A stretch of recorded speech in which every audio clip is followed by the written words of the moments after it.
نص برضو بالظبط، وبعمله عليه عقده مربعه بالطريقه دي كده. بكملها،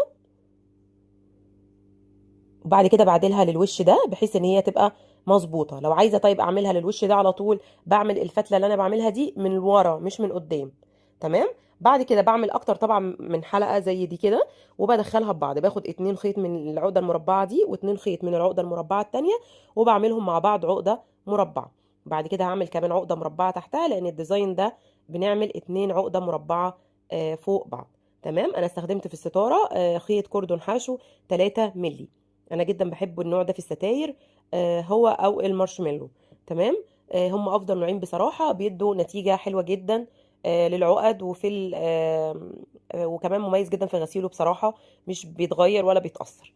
برضو هجيب فتله كده اقسمها من النص واعلقها على الخشبه، واجيب خيط تاني اقسمه برضو من النص بالظبط، واعمله عليه عقده مربعه بالطريقه دي.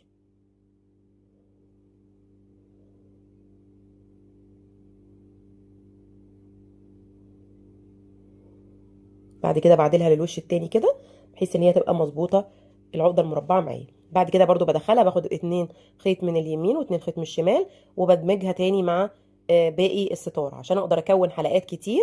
لان من الحلقات بقى اللي انا هكونها كده بالطريقه دي كده بكون الستاره، ولحد ما اوصل للعرض اللي انا محتاجاه. كل ما اعمل جزء كده ادخل برضو في الاجزاء اللي تحت، اخد برضو 2 خيط من اليمين و2 خيط من الشمال، واعملهم برضو عقدتين مربعين تحت بعض.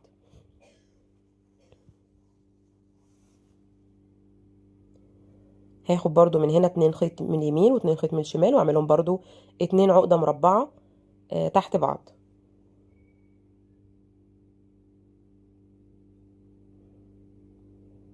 الحلقات دي مناسبة جدا جدا في الناس اللي هي بتحب الستاير اللي هي شكل الستاير الثابتة. فده طبعا بيبقى الافضل، وده البديل ليها. ان انا بدل ما الثابتة دي مش بقدر اشيلها عشان اغسلها بسهولة، لا دي اقدر الحلقات دي افكها واشيلها اغسلها بسهولة، وهي شبيهة جدا للستاير الثابتة اللي بدون اللي هي الحلقات الكبيرة. ان شاء الله باذن الله نبقى نعملها مع بعض في فيديو تاني، الستاير اللي هي بحلقات كبيرة. بكمل بقى نفس الأجزاء كده، كل 2 خيط بيطلعوا من العقدة المربعة بعملهم مع ال2 خيط اللي جنبهم عقدتين مربعين فوق بعض.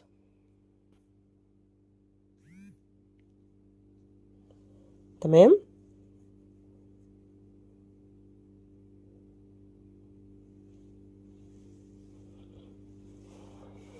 بعمل تاني، بكمل كده كله بنفس الطريقة. تمام.